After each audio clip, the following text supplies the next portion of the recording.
Okay, so I'm going to continue. Like Lorenz said, the survey will be open for a while, but just fill it in as soon as possible. Okay, so we ended up here where we have this big model and high resolution, or maybe like slightly less resolution, but still reasonable resolution. Rendering of this model, and it's just good to realize that in the world builder you just specify where things are, and so it's independent of resolution. So it's just you can see it as a mathematical model inside the world builder which you create, and that's being queried by, for example, aspect to create the mesh or to create initial conditions. Okay, so we sort of ended with the question, what are we done? And the answer is no, or at least not for today. There are two things I want to cover before we go to the discussion section, which are how to make 2D models, which is actually very easy in the world builder, and how to make slabs which are different along strike, along the trench, basically. Okay, so 3D models. So the world builder internally always works in 3D. So you always define things the same way, no matter if you work in 2D, if you want a 2D model or 3D model. The advantage of this is that you only have to set up your initial conditions once, and then you can use it both in 2D and 3D. And why this works is that 2D in the world builder is just a cross section through your model, and so without this, so you have to, if you want to use 2D, you have to define this cross section key. And this cross section key contains an array of 2 coordinates. You always have to specify 2 coordinates here, 2D coordinates, so again, from the surface. And oh wait, am I sharing? I hope I'm sharing the right thing. Am I sharing the presentation?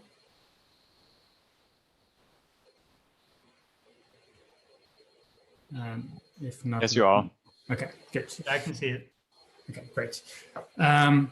So thanks. So you always specify 2 coordinates, and these 2 coordinates define the plane along which the cross section is made. And the most important one is the first one. The first one is the one which defines. So we have to somehow, if you work in 2D, you have to convert these 3D coordinates into 3D coordinates, so that, for example, aspect knows where to put it in your model. And so you have, and in 2D you have, I think in aspect it's X and Y in your system, and X is the horizontal and Y is the vertical. So what aspect needs is to know where X is 0. And we define that by the first coordinate. So we look from the top in our 3D system, we define the location where X should be 0. That's the first coordinate. And the second coordinate is defines the direction in which the cross section is taken. So the exact values don't matter too much, but you should make sure that the direction is correct. And I have an example of this in this parameter file, rvm11.2d.prm, and what you will see is this. So you can see we start, we make our cross section 0, 50, and in direction of 100, from that point in direction to 100 minus 50.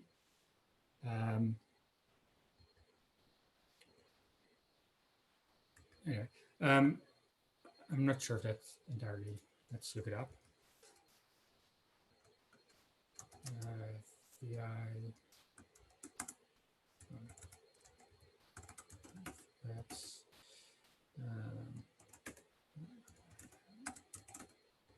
so I'm now just looking it up in the virtual machine whether it was actually correct in there. No, those values are not the values I'm actually using. I'm using, I'll show you in a minute, but I'm using the cross section from 0 to, the first point is 0 to 100, and the second point is 100 to 100. So if we look in our 3D model, that would be from here. This is where we've set our 0 points. So x is 0, and we go into this direction. So that's what we are defining to be our cross section. And so these values are not the values we're actually going to use, unfortunately, but I'll show you the correct values in a minute in the virtual machine. And so what you can do is you can use again your aspect, and you can run this PRM file. And so note that the only change we made is we added this compared to the previous world builder file, so that we added this cross section. If you're only using 3D, you don't need this value. You can add it if you want, but it's not really necessary. If you want to use 2D, you always have to define a cross section. Otherwise, the world builder and aspect will complain that you try to use a 2D function. You try to make a 2D cross section, but you don't have a cross section, so it doesn't know what to do. And so that will look like this, and we'll now switch to the virtual machine. And because it's 2D, it will actually be a really quick computation. So now you should see my virtual machine. You should see leaf pad over here, and this is the only line I added compared to the reference model. I added a parameter called cross section. So don't forget the comma at the end of the parameters. I added a cross section, and I gave it 2 coordinates, and that's where it's making the cross section. Okay, so now let's go and run this. So that's the aspect release. So use whatever aspect you're using. And let's see, reference model 11.2d.pram.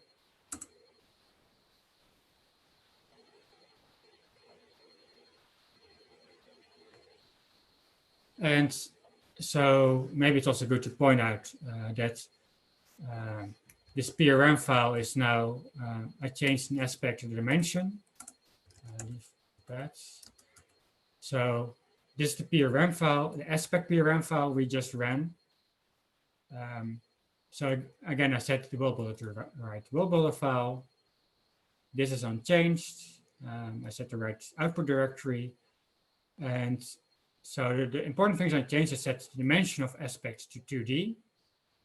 And I changed the geometry, the box geometry model, so that it's a 2D box. And in this case, we're just going to use x is 0 as x is 0, but you can actually shift that in aspect. But that's more an aspect thing than the world builder. But the world builder will interact with that correctly. Okay, so now that closes, unless there are questions about this. I'll wait for a few seconds to see if the questions about the aspect file here. Otherwise, feel free to ask later on. Okay, and we're going to use the same procedure as before. Prior view, we're going to open prior view, but we're going to load a different state because this time we're interested in a 2D model. Just as a quick note, you can also just load the model yourself and do whatever you want to visualize it. But I just made these states for you so that you can easily get the same outputs as I got. So the state I made for 2D is this PV view 2D mixed C1T.pvsm. So that's the one we are now going to use. So the 2D one or in this session 5 directory. Okay, we're going to click OK. And again, the same procedure, search files in the specified directory. And so we get a data directory, and we're going to click here on these dots over here. And we're going to select the output we just created, which is RFM11-2D. So again, you click, you use search files on the specified directory, you select these dots, and you select this directory, RFM11-2D. You click OK, you click OK, and it will load it for you. And in this case, I also visualized the mantle, the upper mantle material.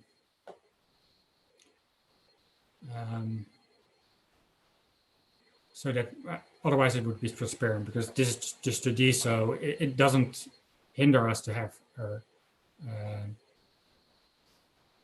that in there.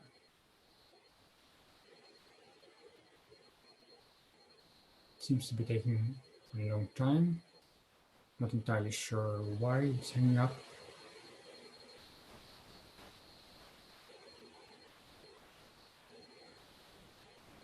Did I do something wrong?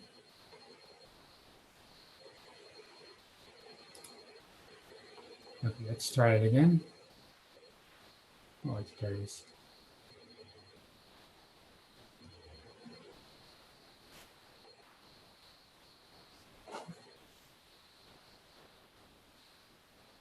Okay, it shouldn't take this long, so let's just try it again.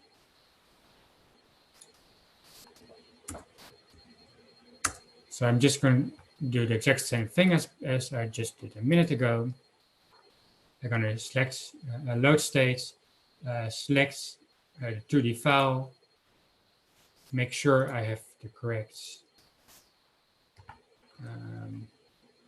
directory, which is 11-2D, and open it, and I hope it loads this time.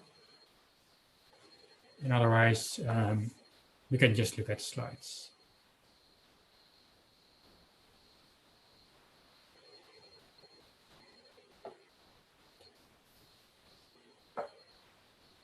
Okay, I don't know why it's not working. I can leave this open until it loads. Maybe just have to be more patient, although I'm not sure why it would take so long. So for now, yes. So what I could instead just do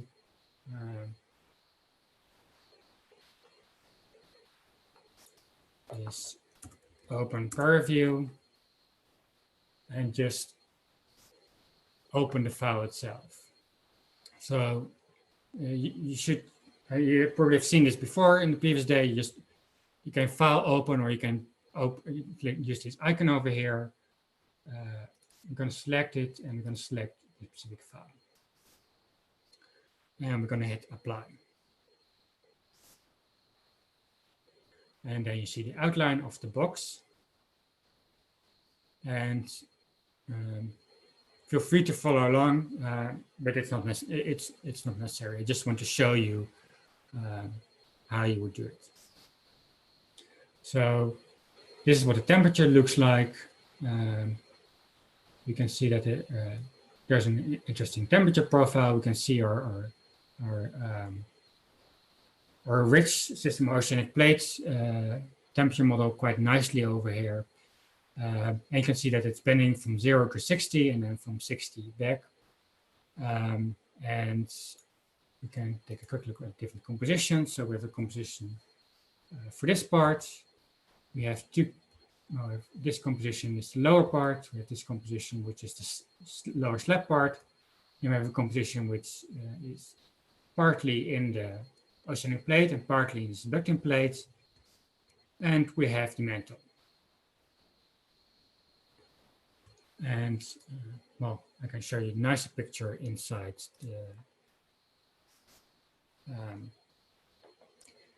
slides.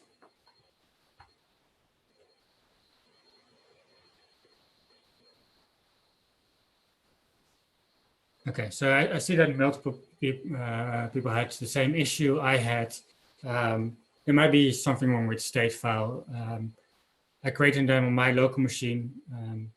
I did test most of them, but apparently I might not have tested this one on the virtual machine. So there might be an incompatibility between the pair review versions. But I also showed you how you can just load the file yourself and look at them. So as you see, that the only thing you really need to do is set a cross section, and then you're able to make 2D cross sections to your model.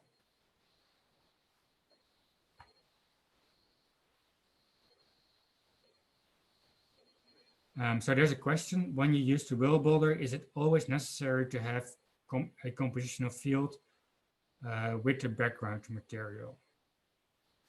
So you don't need compositional fields to use the wheel builder.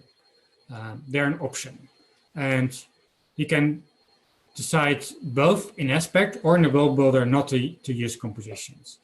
If you decide in aspect not to use compositions, you can just do that by setting the initial compositional model to something else, or not to use none at all. So something else than wheel builder, or use none at all.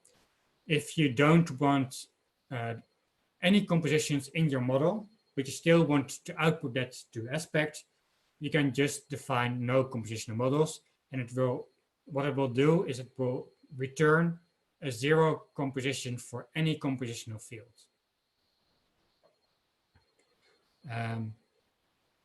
Or you can, you can also just not, if I would not have specified a separate composition for the mantle, it would be able to be used as a background material in aspect. Okay, and well, in your own time, there's a little exercise you can do is, can you make the slab tip thinner? I might have, if you're interested, I can go back to that later. Also, I think there was an exercise early on I sort of skipped. Yes, turn the selecting plate in the other direction. And I can come back to that. I already actually taught you how to do that, but you can try and see if you actually manage to do it. Especially in 2D, that might look, that should be a quick thing to do. Okay, so the last thing I want to cover today is changing slab properties between trench coordinates. So we have defined this line in 2D, but let's say that the slab is shorter on one end of that line than it's on the other end, and you could make 2 slabs, but then but you want it to be in continuous transition between that. So that's what we're now going to discuss, and you can do that with something called sections. So we already discussed segments, and segments are just the stuff which is happening down dip. So you add different segments to your slab, and the more you add, they will be added at the end of the slab. And you can create all kinds of weird shapes with that. You can even bend them upwards, or you can bend them more than, like you can bend them 120 degrees if you want to. That's not a problem. But the problem we now want to solve is that we want to have, on one end of, want to have a little bit shorter or maybe different composition slab than on the other end. And that's done with sections. And one important thing to keep in mind, at least for now, is that all sections need to have the same amount of segments. That's mainly technical limited at the moment, and maybe automatically be able to deal with this in the future. But for now, what you can do, you can actually set their length to 0, and it should work fine. Just make sure you define the same amount of segments in either section. And I'll show you what this looks like, well, actually now. So here we have our slab we had before. I didn't change anything. I just added some space over here, and I might have realigned it a little bit. But this is what we had before. We have this slab. We have two sections over here. We have one section which goes from 0 to 60 degrees and one section which goes from 60 to 20 degrees. Oh, sorry, segments. So we have two segments over here. And what we now want to do is for coordinate 0, for this coordinate, we want to change properties of the slab. So there's a key, a parameter called sections, and the sections is actually, again, a list. And that list, again, contains objects, and they contain objects which can override the properties of a certain coordinates. So we're not talking about these coordinates. So let's say for this coordinate, I want to change something. So that's coordinate 0. But I want to keep these the same. So what I'm now going to do is I'm going to override what is happening, the properties of what's happening at coordinate 0. In this case, what I'm going to do is set a different compositional model. So instead of the compositional model, we have the global compositional model we have over here.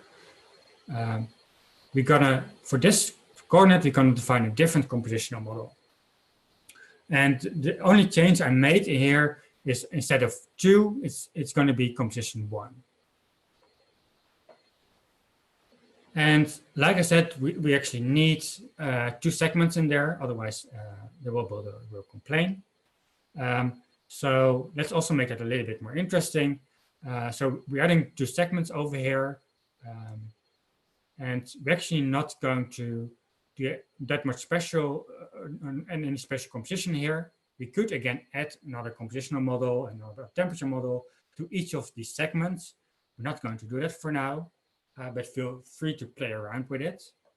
But what we are actually going to change is these parameters, just to show you that it can be done.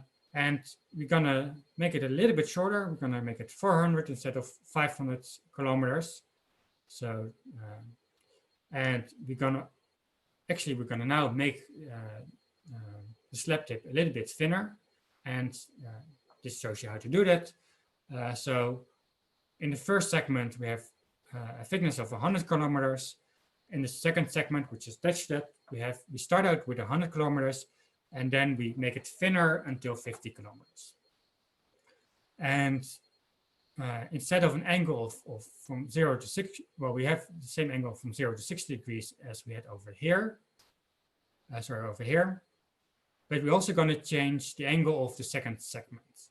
And it used to be 60 to 20 degrees, but we're now just going to set it to a 60 degrees. Just to show you that we can vary these parameters. And in your mind, you can sort of see this as a 2D grid. And what's happening internally is that it's creating this 2D grid, and it's filling in these global values, and then it's looking to override these values with this section. So it's going to locally override these values, all these values. And this is actually what it looks like. You can, again, run it yourself with reference RVM 12 sections.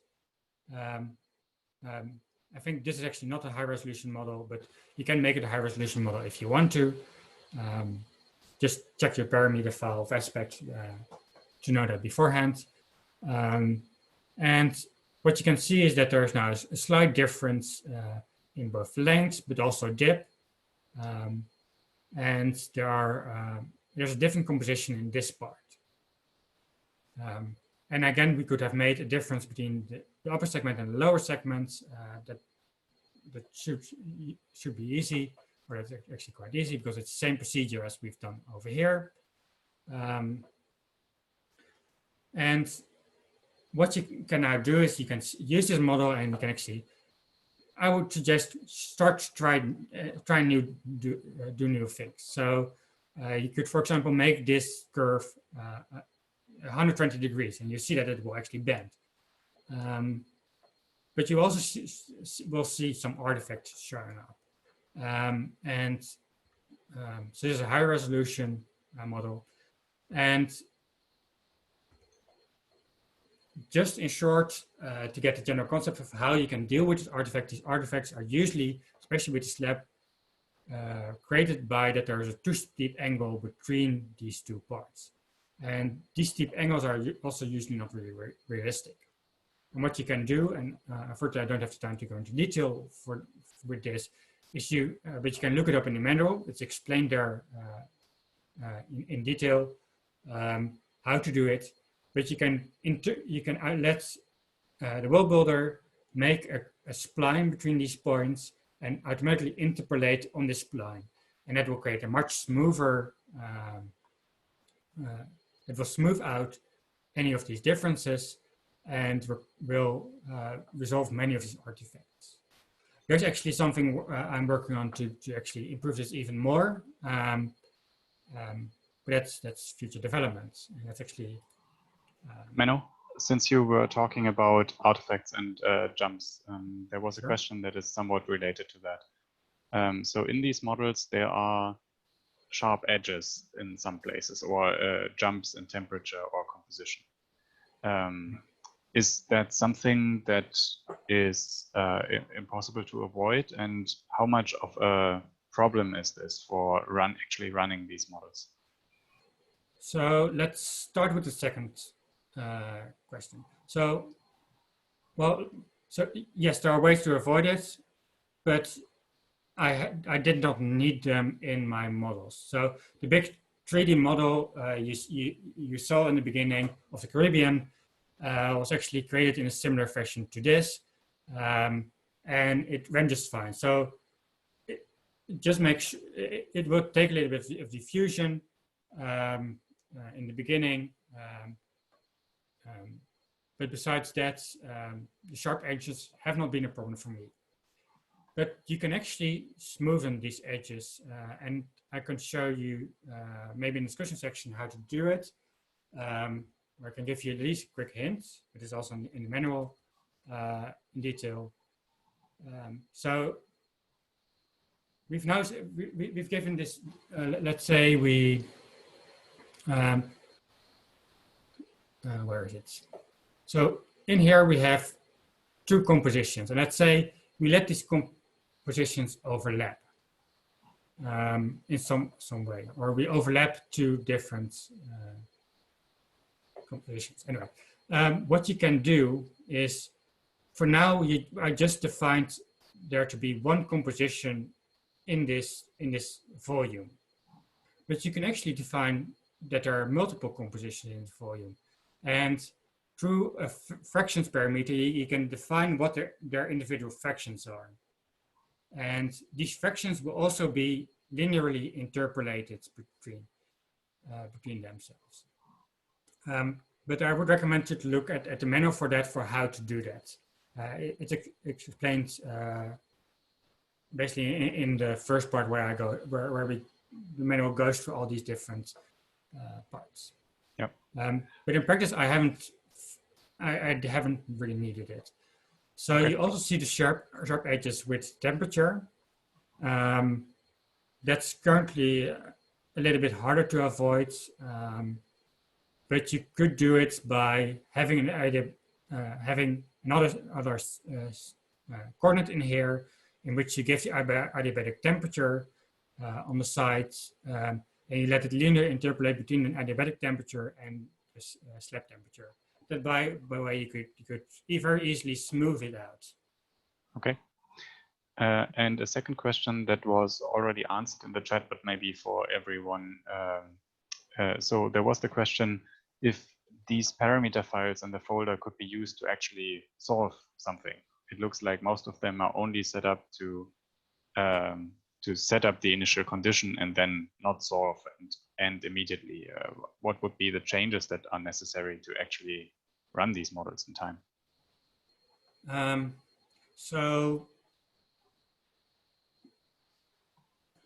Well, I mean, I can go to the virtual box and let's close this.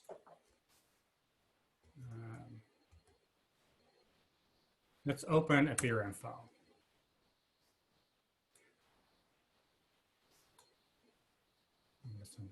Okay, let's open. So the changes you would need to make are the following. Let's see where.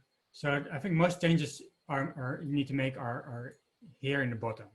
So what I did was I sent the end time to 0. So if you want to run for it in time, you need a bigger end time. If you also will need to you probably also want to solve actually. So I set it to no advection, no Stokes, so it won't solve anything. That's just to speed it up and just to make sure that it spends as much as little time as possible in doing other things than creating the repair view file. But you would need to set it to a different solver scheme. Another thing you may want to do is to actually use a more complicated material model than simpler, and actually set that material model up. If you would go to spherical, then you might also need to set the gravity differently.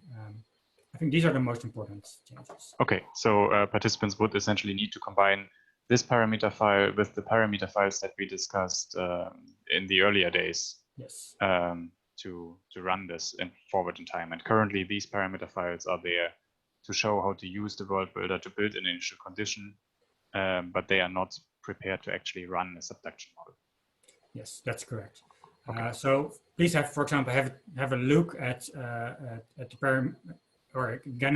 parameters supplied for our subduction case, or if you want to have a tectonic case, you can look at the files basically from that session from John and Anna. Or at the end of the presentation, I also supply a world builder file. You do need to change the version because it's made with the previous version of the world builder, but it will give you also the parameter. I think it also include the parameter file for aspect and how I set it up back down. Okay, thank you. Okay, so if you do high resolution, this is what we now. Oh, it needs to change back to the presentation. That should be this one. So this is so if you do in low resolution, it looks something like this. If you have a high resolution, which you might not be able to do in the virtual machine, or you need a lot of memory and or time, you get one like this. And feel free to play around with it. You just change some numbers and see what happens in your model. Especially if you use low resolution, it should be done within like 10 seconds. Or maybe at most minutes, depending on your speed. Okay, so I already went through this a little bit, but where can you find the information? You can go to the Geodynamic world builder, .github.io. That's the main website where there's information on there, where links to basically the websites, the developer documentation. There's a paper associated with it, which explains in more detail how the world builder works, what the idea behind it is, and how you can use it. So yes, if you have any questions or issues, or you want to contribute, which is very welcome, you can go to the GitHub page. I can just show you the page, which is again on the virtual machine. So Geodynamic worldbuilder.github.io. There are these different buttons where you can view it on GitHub. You can view the manual, the developer documentation, and you can download it. If you just want to download it, you can also just go to GitHub. And there's a button here for release. So if you want to have the latest release, you can click on here. And this is also where you can find the manual for this specific version. So if you click on here, you can open it in Firefox. And you can see that this is actually the manual for version 0.3.0. If you actually go to this manual, it will show you the most recent manual. It's actually the manual which is being built every night. And it will show you here that it's version 0.4.03. And it just uses the same versioning scheme as Aspect. So there might be, especially when it's being developed, it's now very close. The release was only like a month ago, so that not much has changed yet. But over time, things will change, and so you might want to go to the specific manual of version 0.3. Okay.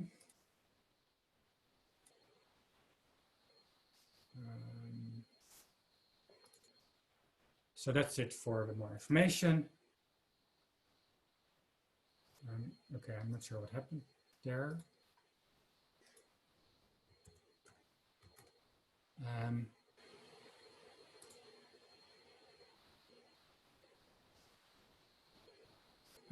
I think I selected it wrong. You should see my slide again. I hope. If not, let me know. Yes, we do. Okay, great. So I just want to give a general, and actually coming back to one of the questions from before, give some idea of what development is currently happening in the world builder. Because it's still quite a young code, and so lots of features are being added. And one of the things which actually recently added, but it's not linked to Aspect yet, is the ability to give initial conditions for lattice preferred orientation, or LPO. And just in short, LPO is if you share a material, it will create a preferred direction. And that's something you can measure on the surface in seismic stations. Because the direction will influence something called seismic anisotropy. And so this is where you can actually link, and this lattice preferred orientation is then linked to mantle flow. It's not really important, too much important what it is, but there's actually an experiment interface inside the world builder, and I'm working on coupling that with Aspect in the future. Another thing is I already talked about is that you can actually interpolate coordinates so that you get a smoother features. And especially for the subducting plate, actually for the line features, there's a way to drastically improve this, and I have a proof of concept, but it still needs to be fully tested and implemented. Then there is this idea of the initial topography output, which I think would be very useful. There are several ideas of how to do that, but some input is needed because we need use cases to know what people actually need to make a good generalization of what is initial topography. The input for the world builder should look like. So if you have a use case in which you want to have initial topography in Aspect through the world builder, just let me know, and we can talk about how this could be implemented in the world builder. Also, currently, part of the error messages are nice, but some of them are hard to read, and this has to do with that it's being parsed by a JSON parser, and the JSON files are internally complicated, and but I think there are ways of actually simplifying the error messages and make them more clear. And there's several ideas of how to do that.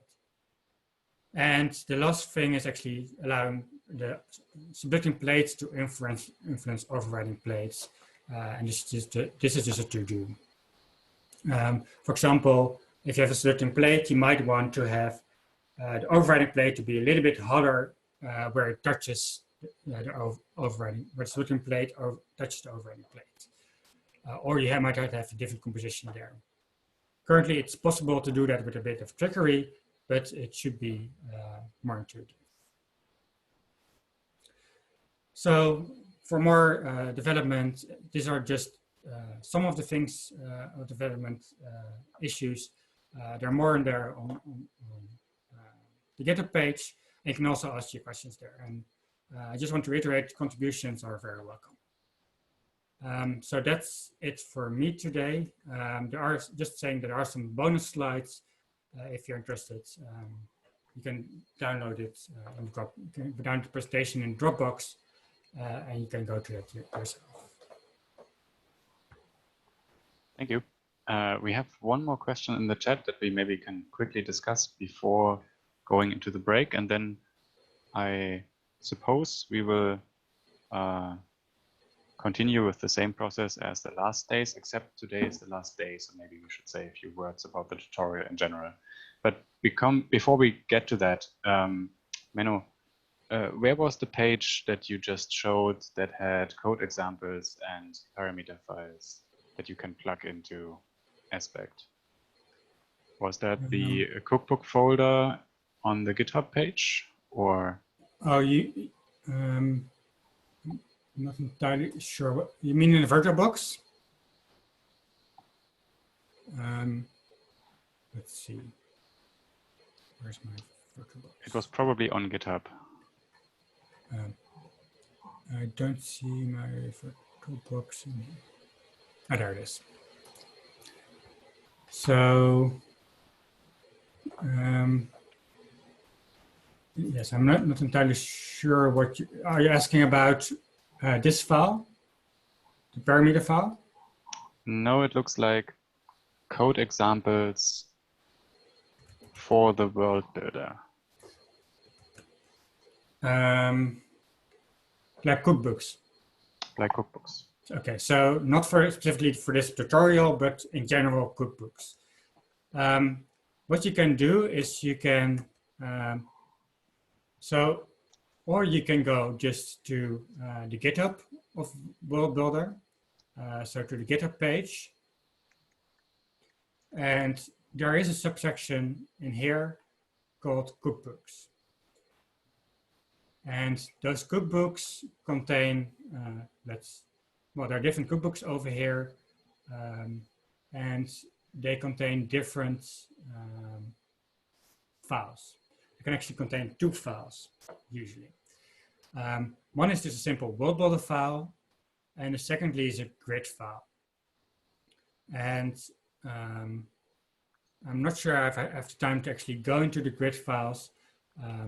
You can just use this to visualize the same way in Aspect as I just showed you. But these grid files are related to being able to visualize them with just the world builder applications. So here are some of those examples, but in there also the examples in the tutorial folder are really good examples, I would say, if you would want to start something.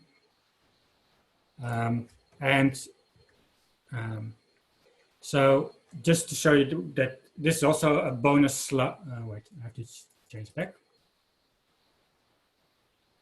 to this.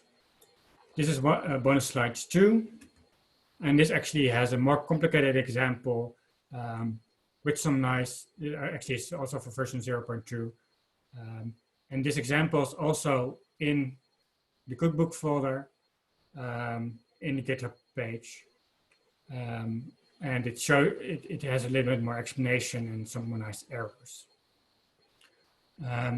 Just one more thing is that you might not want to, if you're using Aspect, you don't actually have to download the world builder separately. What you can do is you can just go to the aspects, the folder where aspect is installed. And so we're now inside the virtual machine. You should see my virtual machine. At the moment, we only see your slides. Let's change that. Do you see my virtual machine now? Yes. Okay. So I changed directory to the directory aspect, where aspect is installed. And in there, I typed ls, so to see all the different files. And Renee already talked about the source directory and an include directory. But there's also a directory called contrib, and let's go into there. If we do ls, you'll see that there are different folders in there. And I just want to focus your attention to this folder, which is World Builder, which actually contains a specific version of the World Builder. And it also contains the cookbooks. So you can just go in there and go to cookbooks, and it will contain all these different cookbooks. So if we go to the Cartesian Rift, you see that there are these two files in here. So that's also where you can find different cookbooks. Okay, thank you. So at this point of the tutorial, we are close to the end. I had the feeling that Lorraine wanted to say a few words, but before we go there, I also wanted to say thank you all for participating. It's been awesome that so many of you have stuck around until the end of the week. Thanks to all of the other organizers for spending all of the time preparing the tutorials. And I hope that was helpful for everyone. It was certainly a lot of fun. So Lorraine, do you want to say a few things? Well, you stole my thunder, Renee. Oh, I'm sorry. That's okay. I wanted to add to that, thank you all who've already responded to the poll. We have 31 responders, and considering that 6 of us are presenters or hosts of this meeting, that's it's almost I'm gonna call that almost 100%. And thanks for the feedback. It looks like some of you put some really good thought into it. Just reinforce what Renee said. Thanks to all the presenters. All those who've ever prepared a talk know how much work that goes into the background of that. Not only to say all the time everybody spent this week answering your questions, and just being here on this Zoom meeting. So thank you very much to Anne, Renee, Julianne, John, Menno, and Timo and Wolfgang who aren't here. A special shout out to John Nalaboff, whose idea this was in the first place. Without his sort of enthusiasm and energy, this wouldn't happen. So thank you very much. He and I are working very hard in the background to make this happen. And we're getting such great feedback. I know everybody is really exhausted, but the enthusiasm is great. So we look forward to doing this again. And we look forward to seeing you again as we progress to more advanced topics and some of them that you have suggested. So again, thank you so much. And thank you everybody for hanging out here for all the 5 days. It's been really wonderful to see the enthusiasm of the community. Exactly. So we are going to still have a discussion section today, but again, this is only if you have specific questions you would want to discuss, or if you just want to stick around for a chat today. Since we're nearly done, I guess this can be a bit more informal today. But just like the last days, we will probably take a 10-minute break first, and then meet again 15 past the hour or 45 past the hour. Does that sound good?